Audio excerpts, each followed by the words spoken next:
Se coloque em pé, vamos orar pela palavra agora. Nosso presbítero Rodinelli vai nos agraciar com a palavra do Senhor nesta noite. Amém? Estende suas mãos para cá. Soberano Deus e eterno Pai, em nome de Jesus Cristo, ó Pai, estamos nessa noite, ó Pai, agraciados da Tua presença, pelas palavras, os louvores, ó Pai amado, pela oferta, o dízimo, Pai, mas acima de tudo agora, Pai, queremos ouvir o Senhor falar. Usa o Teu servo, o Teu sacerdote, ó Pai, o Teu vaso, ó Pai amado, ó Pai, como vaso de honra, ó Pai, nesta noite, ó Pai querido, e o Senhor, ó Pai, transmita aquilo que está em Teu coração, Pai, para o coração do irmão Rodinelli, ó Pai, ó Deus, que ele seja um canal, ó Pai, ligado, ó Pai, direto, ó Pai, dos céus à terra, ó Pai, e que o Senhor transmita, ó Pai, a nós, ó Pai, a Tua rica e poderosa palavra, Senhor, é o que nós te pedimos, em nome de Jesus, amém. Os irmãos podem tomar o seu assento em nome de Jesus. Já foi orado, nós já estamos com a benção nos 50%, né? Porque independente de tudo, a palavra, ela é o que fecha com 100%, né? Se a palavra não fechar com 100%, vocês me desculpem, meu louvor não vai poder fechar. O louvor é apenas um caminho para encontrar aquele que te salvou, amém? Até esses dias as pessoas me perguntaram lá no meu serviço: é pecado ouvir música secular? Eu falei, a Bíblia não relata, ó. Lá em Salmos está escrito que você não pode ouvir. Não, a Bíblia não relata. Mas eu falei para ele: edifica, vai te trazer benefício, porque a gente é aquilo que a gente ouve. Se você ouvir rock, você vai querer ser um roqueiro. Se você ouvir pagode, você vai querer ser um pagodeiro. Mas se você ouvir o louvor, você não vai ser alguém que vai cantar, mas você vai ser um cidadão de Deus. Vai ser um cidadão que vai e que veio nesta terra para glorificar o nome dele. Mateus 11. João Batista envia 2 discípulos a seus. João Batista envia 2 discípulos seus a Jesus. Evangelho de Mateus 11. E aconteceu que, acabando Jesus de dar instruções aos seus 12 discípulos, partiu dali a ensinar e a pregar nas cidades deles. E João Batista, ouvindo no cárcere falar dos feitos de Cristo, enviou 2 dos seus discípulos e disse-lhes: és tu aquele que havia de vir, ou esperamos outro? E Jesus respondeu, disse-lhe: ide e anunciai a João Batista as coisas que ouves e vedes. Os cegos vêm, os coxos andam, e aos leprosos são limpos, e aos surdos ouvem, e aos mortos são ressuscitados, e aos pobres anunciado o Evangelho. Até aqui. Louvado seja Deus.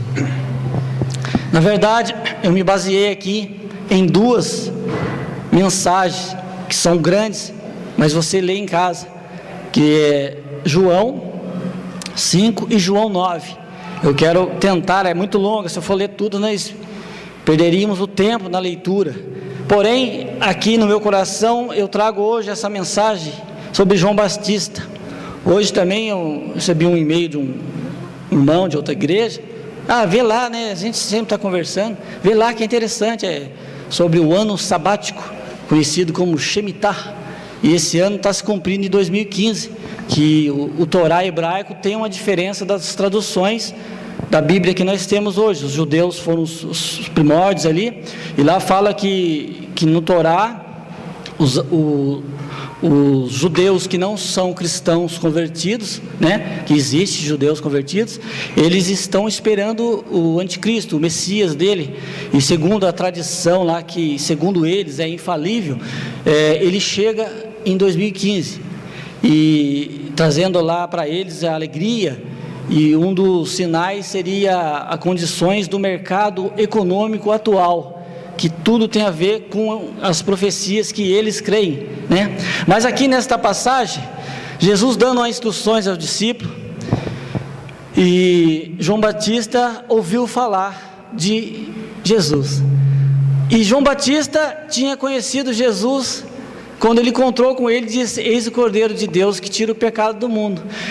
Passado alguns períodos de dias, ele encontrou com Herodes e fez uma profecia na vida de Herodes, na qual disse que a mulher de Herodes saía com o irmão dele, e nisso ele foi preso, né? Depois disso tudo ele foi decapitado, mas antes disso, na prisão, ele falou, os discípulos comunicaram a ele lá: ó, Jesus está aí fazendo milagres, ele é o Messias, ele é o escolhido, ele é o ungido do Senhor, e devemos ficar com ele, seguir ele. Não, vai lá e pergunta para ele, porque eu só vi ele no dia do batismo. No dia do batismo dele, abriu-se o céu, veio uma pomba um espírito veio em forma de uma pomba, entrou nele, e uma voz que saiu do céu disse: esse é meu filho amado, em que eu me agrado.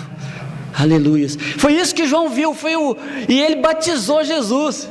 Jesus falou: eu preciso ser batizado para cumprir as profecias. João não queria nem batizar: o Senhor tem que me batizar. Não, mas para cumprir o que foi dito pelos profetas, Jesus tinha que ser batizado nas águas.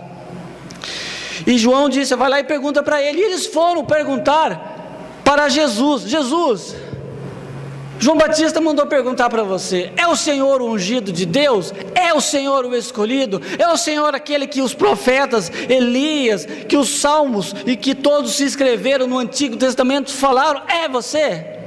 Jesus é tão bom, e Ele é tão esperto, tão inteligente, tão maravilhoso, tão grande, tão poderoso, que Ele podia se exaltar e falar assim: claro que é eu. Sim, é eu. Sim, você não viu o que eu fiz lá? Como é que eu fiz com a minha mão? Quando eu bati o pé, quando eu repreendi? Isso é eu sou o cara. Não, isso é a linguagem de quem não tem entendimento. Mas ele disse: João Batista, os discípulos dele, avisa João Batista que os coxos andam, os paralíticos estão andando, os que não enxergam estão vendo, e a voz é chegado o reino de Deus. Aleluias. É chegado, e ele disse aos pobres, mas não está dizendo financeiramente. Aos pobres são aquelas pessoas que viviam atrás de profetas e muitas vezes eram curados, mas tinha uma diferença: o coração dela era rico em crer nas profecias. Aos pobres são aqueles que não conhecem o Evangelho, que deturpam o Evangelho, que colocam heresias, que colocam coisas erradas, errôneas. Aos pobres, e esta noite, não sei você, mas eu sou pobre também, mas a mim está chegado o Evangelho do Senhor. Você é pobre também, mas Deus tem enriquecido você agora, nesse exato momento, com as palavras dele de sabedoria, assim como deu instrução para os discípulos. Esta noite Ele quer dar e vai dar instruções a você também. Glórias a Deus, glórias a Jesus. E eu me baseio que Jesus era um homem que aonde ele chegava, ele fazia diferença. São os lugares que ele não fazia diferença naquela época, eram nas sinagogas, eram nos templos, porque lá era um lugar que era de comando ditatorial apenas dos sacerdotes. Só eles que comandavam, só eles ditavam a regra. E quando Jesus pela primeira vez, ali também os Salmos falam isso, ele entra ali numa sinagoga, ou seja, numa igreja cristã da época, vamos dizer assim, ele vai ler o Torá, e quando ele abre o Torá, ele coloca um paninho na sua cabeça. Era uma tradição de se encobrir ali, porque o véu não tinha sido rasgado ainda, e ele sabia disso, cumpriu a profecia. Ele leu em Isaías, né? O Espírito do Senhor está sobre mim, Ele me ungiu para enviar as boas mãos e tal, e hoje é chegado o reino dos céus. Foi isso que ele falou lá. E falando isso, o sacerdote falou: tem que expulsar esse homem do templo, ele não pode ficar aqui, ele tem que sair daqui, porque esse é o ungido de Deus, é o Messias, essa profecia não é para ele. Ele saiu, quase, a Bíblia diz que quase ele foi apedrejado, mas ele cumpriu ali a profecia. E daí, Jesus não tendo lugar naquela época na igreja, ele foi para a rua, ele foi para fora. E não é diferente esta noite. Nós nos enganamos às vezes, pensando que Jesus só está dentro da igreja, que Jesus só está aqui, na hora que o pregador, o preleitor, a pessoa que é convidada, a pessoa da igreja está falando, está pregando. Jesus só está na igreja quando o Lucas louva, quando qualquer outro irmão vem louvar. Não, Jesus está na sua casa, Jesus está na sua direção, Jesus está olhando para você, Jesus está dentro do seu coração. Aleluias. Era ele. E Jesus também, ele era um pouco enfático. Ele gostava de falar assim: o que você quer? A gente vê na televisão aí esses profetas aí que estão surgindo aí. Não cabe a mim dizer se é certo ou correto, mas eles falam: o que você quer? Eu quero uma casa, então vamos orar pela casa.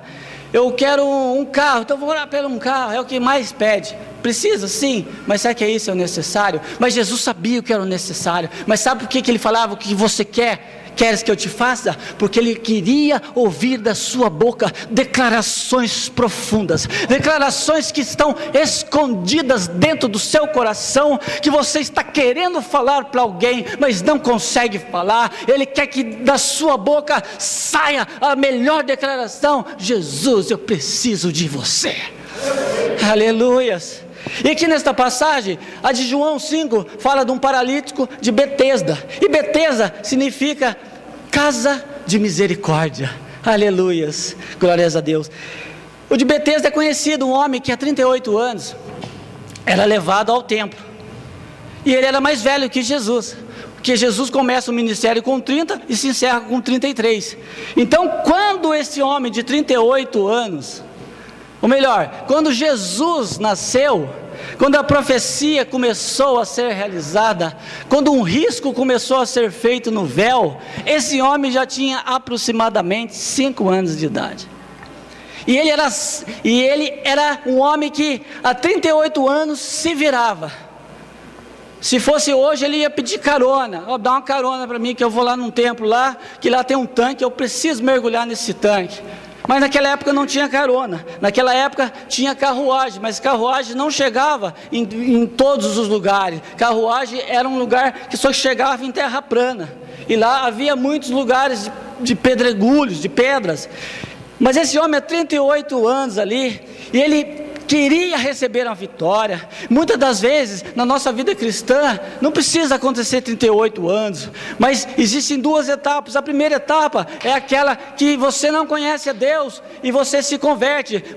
Eu me aceitei Jesus com 10 anos, eu aceitei com 20, com 22, não sei qual, mas quando aceita, algo é transformado. Você é mergulhado no oceano de Jesus Cristo, você é mergulhado, é batizado nas águas. Aleluias. E a segunda etapa é aquela etapa que mesmo quando você é crente, você começa pelas coisas que você tem vivido, pelas coisas que você tem passado, você começa a não querer acreditar mais. O inimigo consegue observar uma pequena brecha, uma pequena abertura, ele começa a atacar e você não consegue mais, e passa-se o tempo, passa-se os anos, você não sabe: eu não sei se eu vou na igreja, eu não sei se eu oro mais, eu não sei se eu prego ou se eu canto, eu não sei se eu evangelizo, eu não sei se eu fico uns meses sem ir, eu não sei o que eu faço, porque você está sem a falta da água, sem a falta de Jesus. E aquele que não tem a água, não tem a vida, e Jesus é a vida, ele deu a vida àquele homem.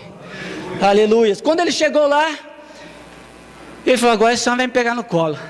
Existe um hino aí que fala que Jesus te pega no colo, eu até acredito, mas nesse caso não. Nesse caso Jesus levanta e anda, toma o que é seu. Aleluias. E Jesus, eu vou resumir a história. Jesus falou para ele assim, as pessoas começaram a perguntar: quem é esse homem que fala com autoridade? Quem é ele que fala desse jeito, né? E ele disse: eu fui curado e não sabia quem era, porque Jesus havia retirado em razão daquele lugar haver grande multidão. Ele foi curado. Com certeza havia tanta gente naquele lugar que quando Jesus deu a ordem, ele não conseguiu ver Jesus, mas ele conseguiu ouvir Jesus. Ou seja, Jesus esta noite, nós temos o costume de falar assim, mas esta noite, porque é real, é vivo, é agora, Ele também está dando uma ordem, aleluia. Talvez você fale assim, mas eu não vi ainda, eu não enxerguei ainda, mas Ele está dando uma ordem. Não importa a multidão, não importa as barreiras, não importa o que tem tapado a sua visão esta noite, que tem impedido você de receber a sua vitória, mas esta noite, Jesus dá uma ordem, levanta. Ele disse, vais e não peques mais. E no verso 14, ele foi criticado pela hierarquia judaica da época, mas no verso 14 diz que Jesus encontrou ele, sabe aonde? No templo. E naquela época, hoje nós vivemos aí, traz aqui na igreja que nós vamos orar, vai ser curado. Não é errado, isso é ético, é legal, é bacana, é bíblico, tudo, mas naquela época não. O templo não era para isso, o templo não era para a cura, porque quem tinha doença, como lepra ou qualquer outro tipo de doença, era afastado da sociedade e dos últimos lugares, ou até mesmo o primeiro lugar que os judeus não queriam ver aquela pessoa doente, era num templo. Eles afastam esse homem de nós, essa imundície, esse sujo.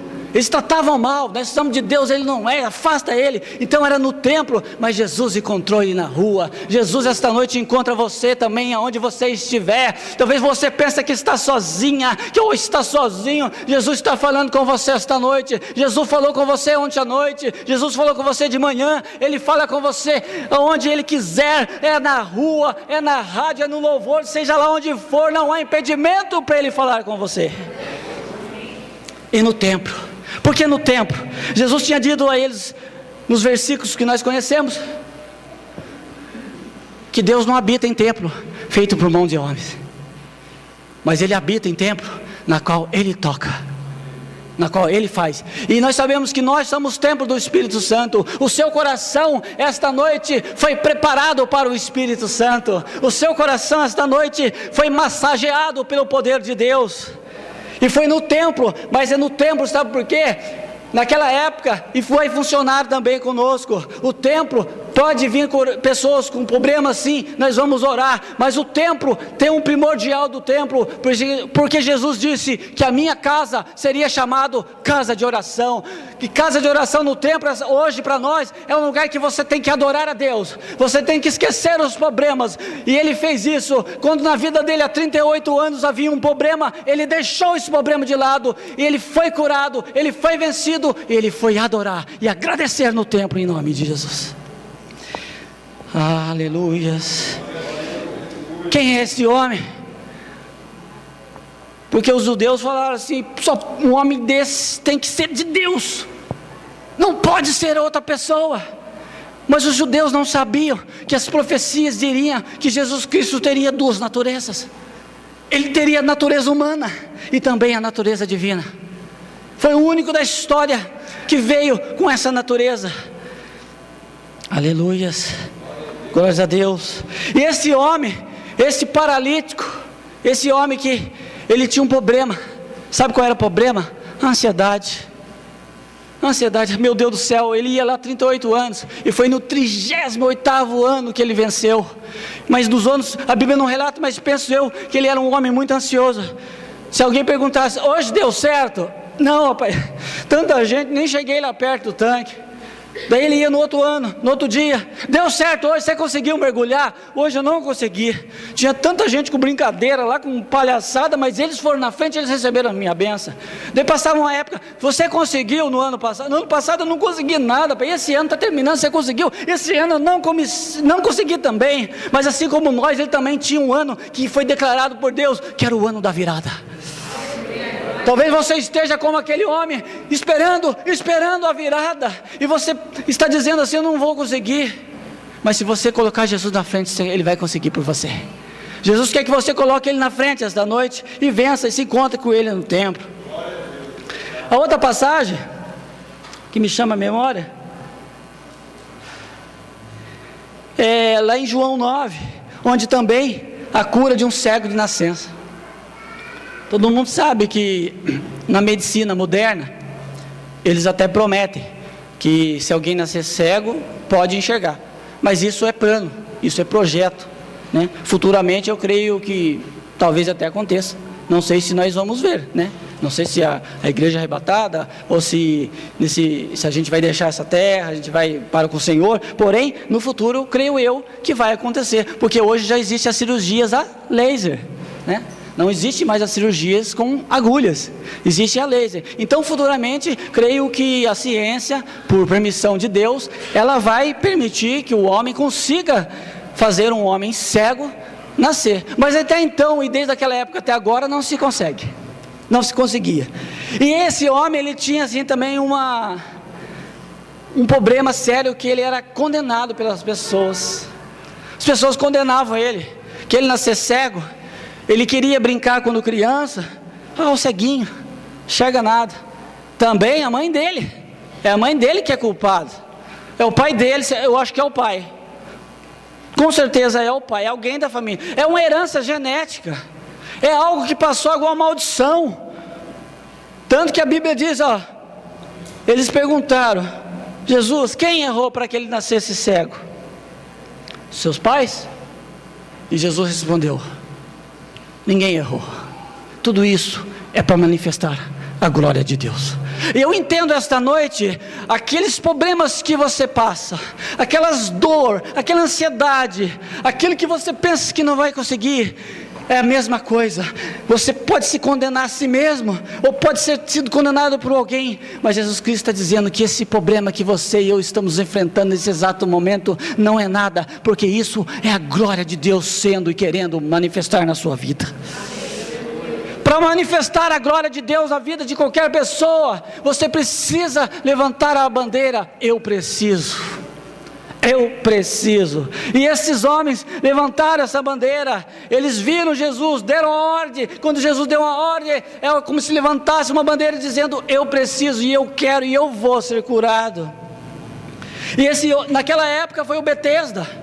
E aqui no 9 fala que foi num tanque chamado Siloé. E alguns falam Silói, mas o mais certo é Siloé. E Siloé significa em hebraico o enviado. Deus é o enviado esta noite para a sua situação. Deus é o enviado esta noite para você dizer: só o Senhor é Deus. Deus, Ele é o enviado para entrar na sua família, para entrar na sua casa. Porque a Bíblia relata que 9 lugares onde Jesus entrou, Ele fez milagre acontecer. Ele fez em lugares também onde as pessoas, nas visões dos outros, não mereciam. Um deles é Zaqueu. As pessoas: Zaqueu é trambiqueiro, rapaz, ele engana os outros, ele é falso, ele é mentiroso. E o Senhor disse que vai pousar na casa de Zaqueu. Se você quiser pousar na casa de algum rei, de algum soldado romano, lá o Senhor vai encontrar as mobílias montadas. Mas Zaqueu é tranqueira. Não, os sãos não precisam de médico, sim os doentes. E a doença de Zaqueu, ela não é física, ela é espiritual. Está dentro do coração dele, da mente dele. E eu vou entrar na vida dele. Aleluia. Eu fico assim, maravilhado quando a gente sente que Jesus entrou na nossa vida, porque a gente é diferente. É parecido com o primeiro amor, né? Só que naturalmente a gente tem aquela capacidade de inferioridade, de deixar o primeiro amor, né? Às vezes a gente taca na mala o primeiro amor, isola o primeiro amor e não quer usar mais. Mas esta noite o zip está sendo aberto, aleluias. O zip você vai pegar de novo ali o seu primeiro amor. Porque Paulo resume o amor tudo sofre, tudo espera. Ele é benigno também, ele machuca, ele dói. Você fala: o amor, sim, quando você tiver o amor, você vai ser a pessoa mais maravilhosa, você vai sentir paz, você vai sentir alegria. Esse dia eu falei lá no serviço também sobre isso, que tem uma parte lá que a gente reúne lá. Eu falei para eles: não tenho pai, uma brigaiada lá em casa, a senhora falando lá. Mas é o seguinte: você procura paz quando há problemas. E está certo até, você tem que procurar quando há problemas mesmo. Só que quando há os problemas, você: não aguento mais, saco cheio, não aguento mais, hoje eu vou acabar batendo, vou xingar, não vou mais. Aí você está errado. Mas quando esses problemas, se você quer ter paz, se prepare para os problemas.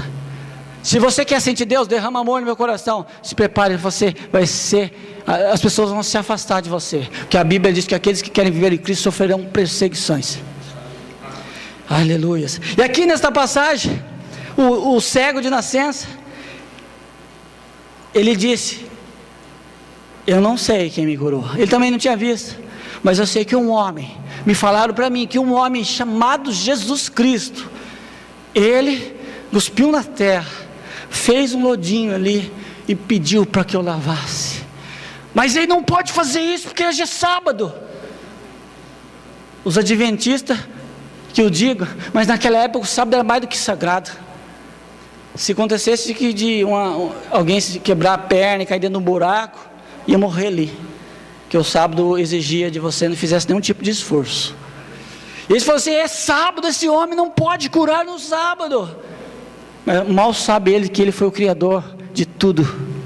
Ele foi o Criador dos céus e da terra. Ele criou todas as coisas, inclui também nisso 1, 2, 3, segunda, terça, quarta, quinta, sexta, sábado, domingo, todos os dias. E dizendo que ele não podia ter curado, ele disse: eu também não sei se nesse dia ele podia me curar. Eu não sei, mas eu sei de uma coisa: eu não via, eu não enxergava, mas hoje eu vejo, hoje eu enxergo. Talvez nós éramos dessa maneira também, nós éramos cegos, nós não enxergávamos a obra de Jesus Cristo, nós não queríamos ver, mas hoje, pela graça e misericórdia, pelo favor não merecido, você está aqui assentado esta noite para usufruir do poder, da glória de Jesus Cristo, para dizer que hoje você faz parte do reino do Senhor. Olha que benção, encontrar-se com Jesus. Só Jesus Cristo pode fazer isso, fazer o milagre acontecer nas nossas vidas, no nosso querer, no nosso caráter. Deus é o que transforma. Você quer sentir Deus? Eu vou explicar o que é sentir Deus. Em muitas igrejas hoje, antigamente se pregava assim, ó, a pessoa aceitava Jesus, ó, congrega aqui com a gente, ou vai na igreja mais perto da sua casa. Era assim que falava. As pessoas iam na quadrangular, elas iam na Batista. Hoje já não dá mais para fazer isso. Hoje, se a pessoa se converte, ela vai na igreja que pregue a verdade do Evangelho de Jesus Cristo, que pregue a palavra. Aleluia. E naquela época,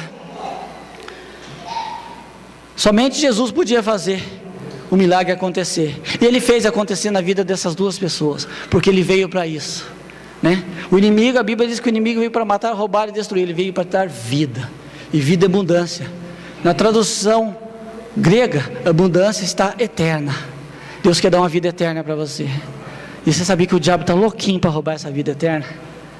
Sabe por quê? Já viu esses presidiários que quando essas pessoas que são bandidos, traficantes, assim, quando eles são presos, o juiz vai lá: não, você tem que entrega lá. Ele acaba entregando, porque ele fala e pensa assim: eu não vou sozinho não, querem uns 3, 4 vai comigo, vou entregar todo mundo. Quantos casos que eu já vi quando eu era adolescente lá no meu bairro, um jovem lá de pais assim católicos, mas pessoas do bem, pessoas honestas, não é porque no evangelho que ele não é, né? A gente tem que ser cristão, né? Crer em Cristo. E ia lá buscar assim, ó, a gente prendeu uma pessoa aí e o seu filho está envolvido, tá? Nós vamos levar ele. O rapaz lá entregou ele, entregou você, entregou mais um lá de baixo, da rua de baixo. Ai que vexame. E o diabo é assim, ele não quer ir sozinho, ele quer levar um punhado com ele, que estão deixando o evangelho, que estão, em vez de colocar o escudo, estão abrindo a guarda, e o coração está enchendo de glutonaria, está enchendo de idolatria, está enchendo de ira, está enchendo de ódio, está enchendo de tudo que a Bíblia condena, seja ela adultério, prostituição, está deixando de ser levado pelo mundo. Mas esta noite o Senhor diz assim: eu tenho um óleo para o seu escudo, aleluia, eu tenho um óleo para a tua espada, para você vencer esta noite. Se coloque de pé em nome de Jesus Cristo.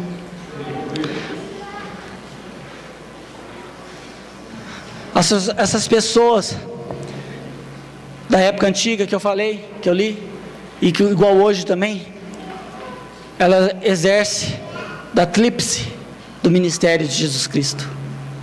Ele não mudou, ele é o mesmo ontem, hoje e amanhã. E esse ministério de Jesus Cristo, a Bíblia Sagrada diz que ele seria profeta, porque ele profetizaria coisas que mudariam a sua vida. Nesse ministério, a Bíblia diz que ele seria sacerdote eterno, um sacerdote que compadeceria de você 24 horas, porque o sacerdote do passado, chegava um momento que ele teria que ir para a casa dele, que a família dele teria que dormir, mas a Bíblia diz que ele é sacerdote eterno e real ainda, aleluia. E outra tríplice dele, ele é rei. Sabe o que é ser rei? É aquele que tem um cetro apontado para a sua cabeça. Eu vou explicar. Isso se vê em filme também. Antigamente, quando alguém que era indigno tinha que falar com o rei, uma das coisas que ele fazia antes disso era tocar na orla, na barra da calça, vamos dizer assim, para considerar aquele homem como o rei. E o segundo fato era ir lá conversar com o rei, e o rei, ele explicava para o rei o que tinha que acontecer. O rei estendia assim o cetro para ele. O cetro tinha duas finalidades.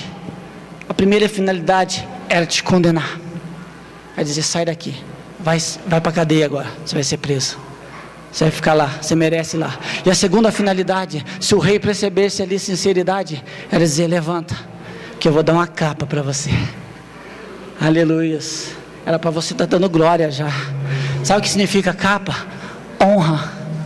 Sabe o que significa capa? Justiça de Deus. Talvez até aqui, talvez até aqui tem faltado para você a capa. Aleluias, mas essa capa está à disposição novamente. Sabe por quê? Porque ela já foi oferecida para você muitas vezes e você não quis. Você não enxergou, você estava na condição de cego de nascença, você estava na condição de esperar por algo que não ia acontecer, igual aquele homem que há 38 anos esperava com algo que ninguém podia fazer. Ele esperava no homem, ele esperou no sacerdote, o sacerdote não pôde levar, ele esperou no levita, o levita não pôde fazer, ele esperou em todo mundo, e até mesmo nos pais, mas não puderam fazer. Mas no dia que ele ouviu Jesus Cristo, e ele percebeu que a única pessoa que ele podia esperar era em Jesus Cristo, ele tomou a vitória para ele. Aleluia. Porque ali ele desfrutou também da onipotência do Senhor. E a onipotência de Deus, ela é relatada no Evangelho, sabe por quê? E através de milagres. Os milagres de Jesus Cristo não cessaram na sua vida, mas ele basta que você precisa dar um passo. Oséias de Paula, cantor antigo aí dos pentecostais, ainda é vivo, ele cantava assim um hino que dizia: dê um passo para Jesus, somente um passo e tu verás a salvação. Um passo para Jesus é o que Deus quer esta noite. Sabe por quê? Que muitas vezes a gente recua com os nossos sentimentos. Aquele negócio está apertando aqui dentro, aquela ansiedade, você não sabe se faz faculdade, termina a faculdade, tranca a faculdade, troco de emprego, não troco de carro, não troco, converso com ele, eu não converso, falo para ela, não falo. Aleluia, mas esta noite Jesus Cristo quer te abençoar. Esta noite Ele quer te entregar a vitória, porque a Bíblia diz assim, que a plenitude do tempo já chegou. Plenitude do tempo significa a época de Jesus vir à terra já aconteceu, e se já aconteceu, o seu milagre começa a acontecer esta noite também. Eu não consigo enxergar Jesus Cristo sem fazer algo por alguém. Ele só não fez algo por alguém, e isso é bíblico, vocês vão ler lá, vocês vão achar. A Bíblia diz, e não fez nada ali naquele lugar Jesus Cristo. Sabe por quê? Por causa da incredulidade. A incredulidade barra todo o processo. Talvez você está, sabe quando você está naquele processo lá, falta só 2 números para chegar ao seu. Você fala assim, não sei, será? Acho que não vai dar certo. Daí você vai lá ver o processo. O seu processo, qual que é o número? Parece que faltava 2. Não, esse seu processo foi lá para trás. Assim é quando a credulidade é na vida do cristão. O processo seu está chegando, aleluia. Sabe por quê? Ele é juiz também, ele é advogado também, ele já está assinando. Talvez ele esteja com a caneta na mão ali, essa noite eu vou mudar a vida dele. O que tem faltado nesse processo, deixa eu ver aqui, tem faltado visão, vai ter visão. Ele não está enxergando direito, vai enxergar, aleluia. Ele não está andando direito, ele está meio tropeçando, assim, um pé no mundo, outro na igreja, vai também vencer esta noite, porque a Bíblia deixou claro uma coisa: Os reis também da antiguidade tinham uma coisa que diferenciava eles, sabe o que? Vitórias. Tanto que Davi foi diferenciado por Saul, porque as pessoas comentaram assim, deixou Saul furioso, falou assim, ó, Davi está ganhando mais guerra do que você. Sabe por que o diabo está furioso com Jesus? Só que Jesus não pode, que você também não pode, porque você está ganhando mais guerra do que ele. Aquela guerra que era para você perder, que era para você estar fora da igreja, era para você estar morto, era para você estar até mesmo sepultado, já foi ganha, e a vitória está na sua mão. Aleluia! É o Deus de vitória. Acontece com todos nós. Muitas vezes a gente vem, poxa vida, mas quando você olha para a Bíblia, o negócio muda. Perguntaram para um teólogo em igreja, o nome dele é A.W. Tozer, o que era mais importante? Era ler a Bíblia ou orar? Ele respondeu, o que é mais importante para um pássaro? A asa direita ou a asa esquerda? Então, orar e ler a Bíblia é o caminho que você tem esta noite. Talvez tenha mostrado muitos caminhos, que a Bíblia diz que os falsos profetas mostrariam um caminho muito diferente do dele, mas era o caminho que ia chamar a atenção, era o caminho que ia conduzir as ovelhas, e se possível até os escolhidos. Não vou falar sobre os escolhidos, porque isso é outra, estende-se mais a pregação, e já são 9 horas, mas esta noite eu declaro na minha vida, na sua vida, que o que tem acontecido na sua vida, até mesmo aquela ira, olha para você entender, aquela ira, aquela desistência, aquela amargura, aquilo não foi para te derrubar, aquilo foi para dizer você assim, ó, ei, eu sou Jesus Cristo, eu sou Deus, o Espírito Santo, Deus falando, eu sou o Espírito Santo, eu estou tocando, eu estou entrando em providência. Aleluias, glórias a Deus. Aleluias. O apóstolo Paulo, já estou encerrando, ele falava uma coisa interessante, eu sou o mais indigno dos apóstolos. Ele podia se exaltar, ó, eu sou um dos melhores, rapaz. Eu escrevi 12 cartas no Antigo Testamento, rapaz. Até em Hebreus, que eles falam que é autor desconhecido, tem gente que fala que é mim. Não, ele fala assim, eu sou o mais indigno, eu persegui a igreja. E olha, você vê que quantos pecados o homem cometeu. Ele matava as pessoas, eu matei muita gente, rapaz. Eu usei muita coisa errada, falei muito, não, eu persegui a igreja. Então a igreja de Deus não é para ser perseguida pelas pessoas que conhecem a palavra de Deus. Quando ele percebeu que ele conhecia a palavra de Deus, ele disse, eu não vou perseguir a igreja, porque a igreja é a noiva do Cordeiro. Você teria coragem de ir numa igreja e difamar a noiva do noivo? Falar para ele, vai bater em você, ele vai ficar furioso. Então não podemos esta noite difamar a igreja de Deus. Difamamos a igreja de Deus, como deixando de acreditar que a bênção do nosso próximo está chegando. Difamamos a igreja de Deus, quando a gente não acredita juntamente do sonho dele. Mas esta noite a bênção de Deus é para você, é para mim, é para todos. Amém? Vamos orar. Senhor nosso Deus, eterno, como o Senhor é bom, Pai. Como o Senhor é tremendo, Pai. E eu louvo a Deus, porque eu tenho certeza que a palavra ela foi pregada, ela foi implantada, Pai. E a sua palavra, quando ela chega com restauração, Senhor. A sua palavra, quando ela chega para encher o vaso, Pai. Mas se o vaso estiver quebrado, não tem problema. Ele é oleiro, ele trabalha com vaso de barro. E nós sabemos que nós fomos criados do pó da terra. Fomos criados como barro, Pai.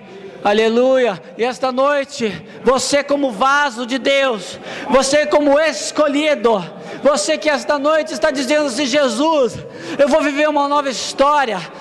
Jesus, eu vou viver um novo momento com o Senhor, ó Pai.